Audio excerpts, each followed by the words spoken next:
everyone, and welcome back to Per la Victoire, where we focus on historical, vintage, and modern sewing. Today I'm excited to share with you a few pieces I made for the warmer weather that had a cottagecore style or vintage inspiration behind them. I feel like this is what I've always wanted to wear in the summertime, but I've never been able to find them in the stores, or the stuff that I do find just doesn't fit me right, so it was about time that I made my own garments.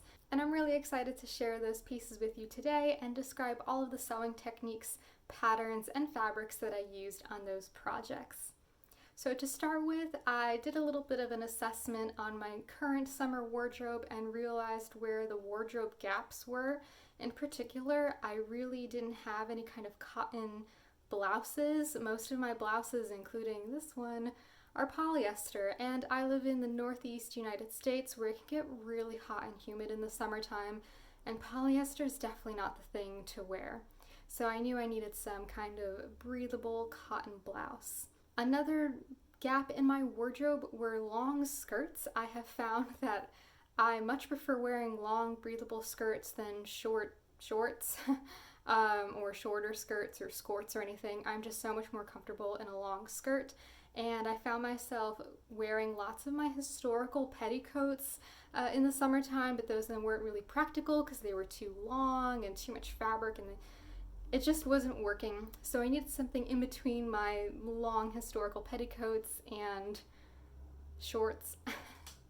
And then lastly, I needed a really cute sundress that I could transition from day to night and all sorts of different summertime events that really harness that vintage vibe. So the first thing I made was a cotton blouse. I had this vintage chambray fabric in my stash that my boyfriend's mom gave me that had been in her stash for a long time. And it was such a small piece of fabric that at first I struggled to imagine what I could possibly make out of it. But after some pattern math and designing, I finally came to making this cute little peasant blouse out of this small remnant of vintage chambray fabric. I used Butterick 5357 as a base for this project, but I found that the blouses in this pattern were really long and really wide, and I'm pretty short anyways, so I just did not need fabric down to my hips, and I didn't even have enough fabric to work with anyway. So I basically made view C here, except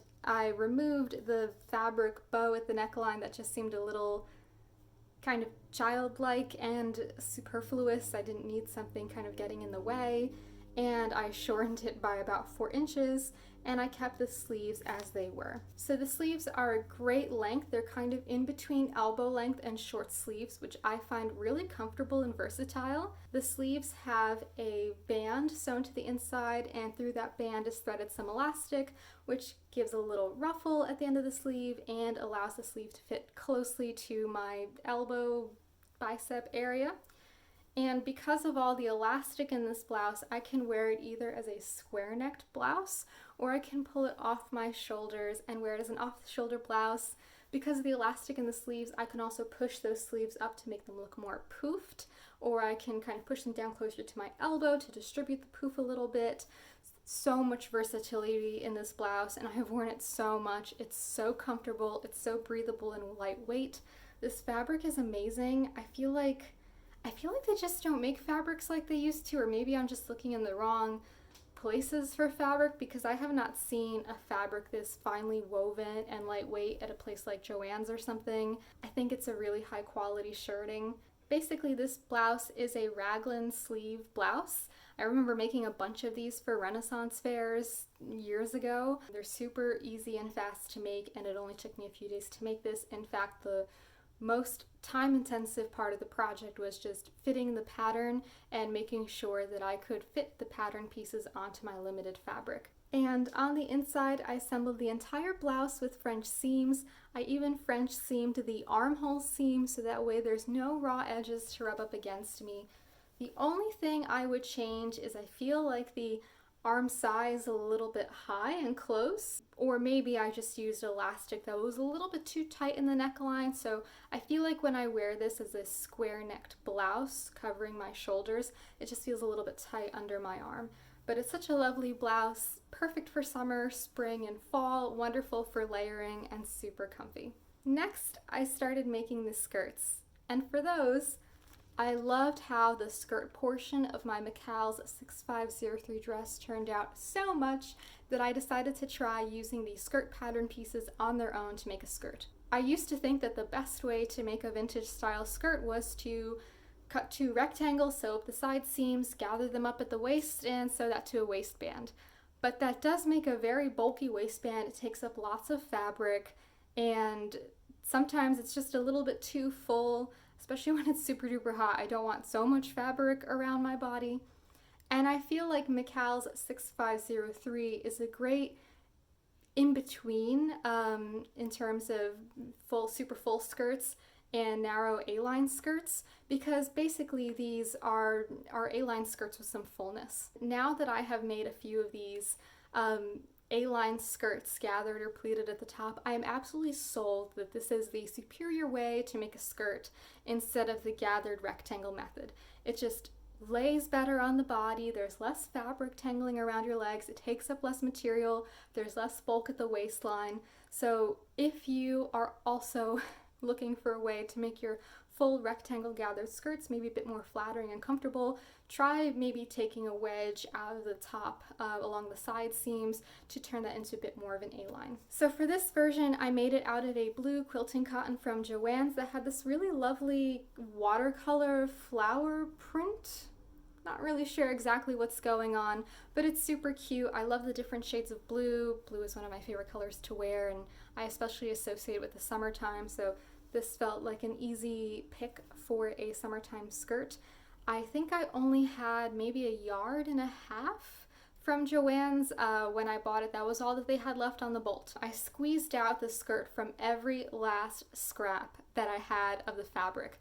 So the only changes I made to the pattern were that I lengthened the hem by about 2 inches, and instead of doing a fold over hem, I used some matching blue vintage rayon seam binding for my hem. I feel like this vintage technique is the superior way to hem a skirt. So much easier than trying to turn a curved hem twice and steam out the excess and run a gathering line to get everything to lay flat. The seam binding just produces such a nice finish so much more easily than that technique. I put an invisible zipper into the left side seam, and for that one I just kind of top stitched the zipper in place. It looks pretty invisible. I didn't feel the need to do like a super duper invisible zipper closure and not have any exposed stitching, because it is just a skirt and the fullness of the gathers kind of hide the zipper anyway, so it's not really visible. So that's why I just top stitched the zipper in place. There's a little bit of fold over at the waistline for me to lap the hook over. The waistband is just a rectangle that's been interfaced. Pretty standard skirt construction with this one. Although I do think I used an interfacing that was just a little too heavy. This quilting cotton and a lot of Joann's quilting cottons, I feel like they're a little bit heavy, a little bit thick. And as a result, I really did not need to use the weight of interfacing that I used. I should have used a lightweight interfacing, because now the waistband feels too stiff and bulky, but it's still comfortable and I've still worn this skirt a lot. And then in my opinion, the best feature of this skirt is I added a pocket to the right side seam. I could have also added one to the left side seam where the zipper was, but I truly did not have any fabric left.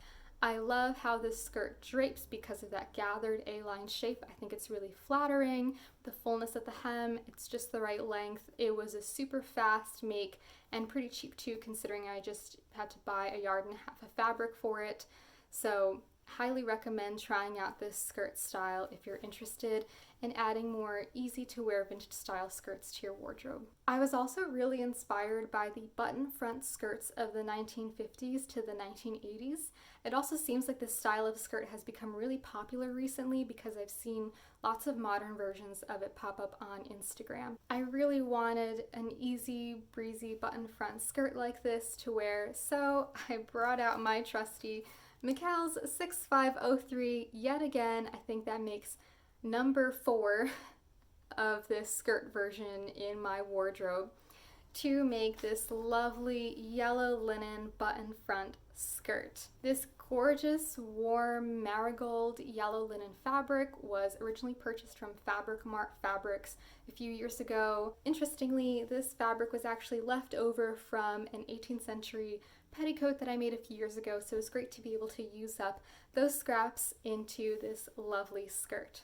So the modifications I made from McCall's 6503, for this version, I lengthened the skirt significantly by 4 inches because I wanted the skirt to hit below knee length. I wanted it to have that more vintage, longer skirt length, and I felt especially for the linen, in order for it to hang right, it kind of needed that extra length so that it wasn't blowing up in the breeze or anything. This time, I learned my lesson with the blue printed skirt and used a lightweight interfacing on my waistband. We're learning over here.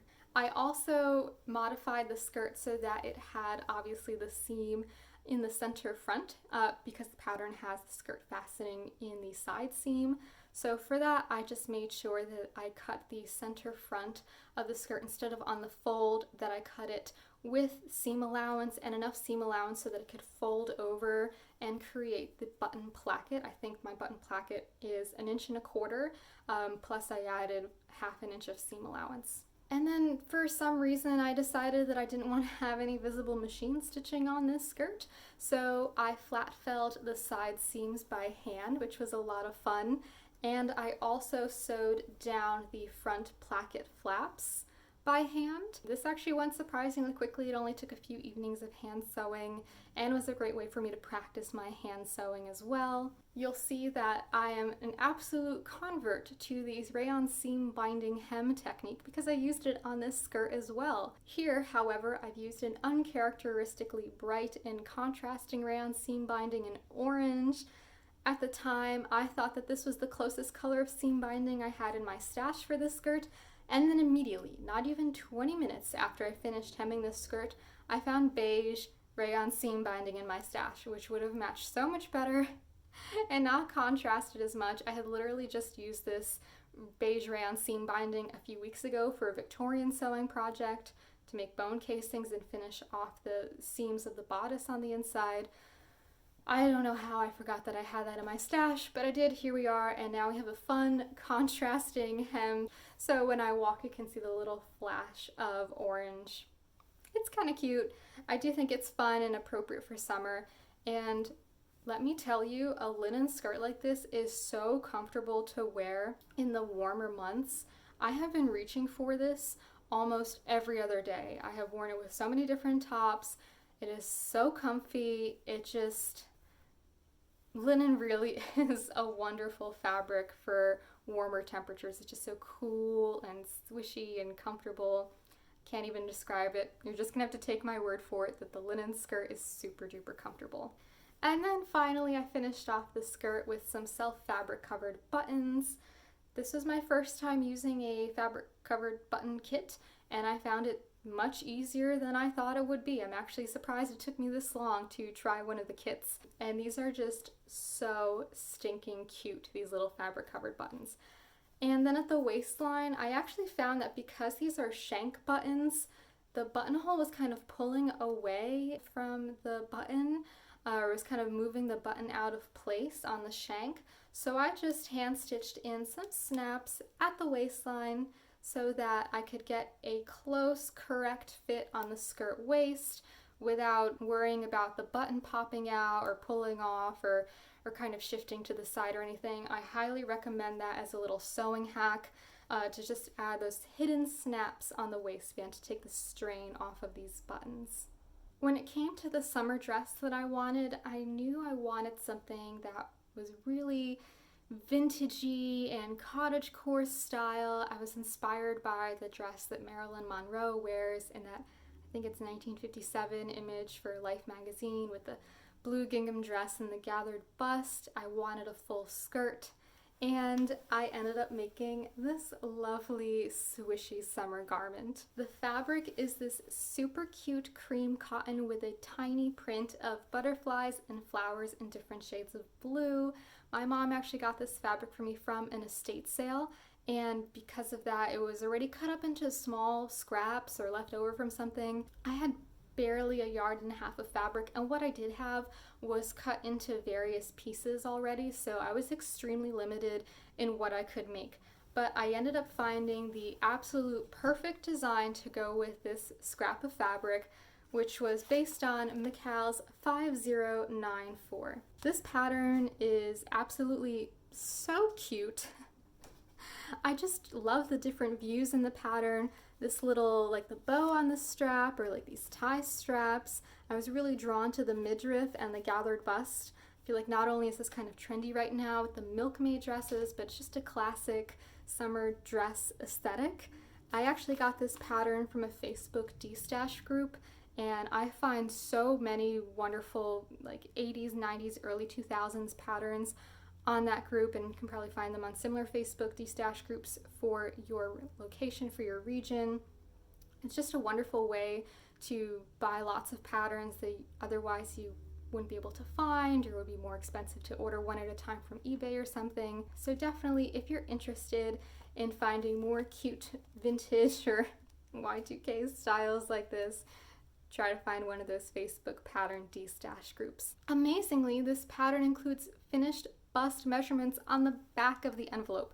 Find me a pattern in 2022 that has that. Maybe some of the big four companies are starting to do that, but man, in 2006, the big four companies were just putting out high quality patterns with lots of different views, lots of cute variations, really easy to follow instructions, intuitive, and finished garment measurements on the back of the envelope. And I find that these 2000s and 90s era patterns don't have as much ease as the patterns from the past few years from the big four.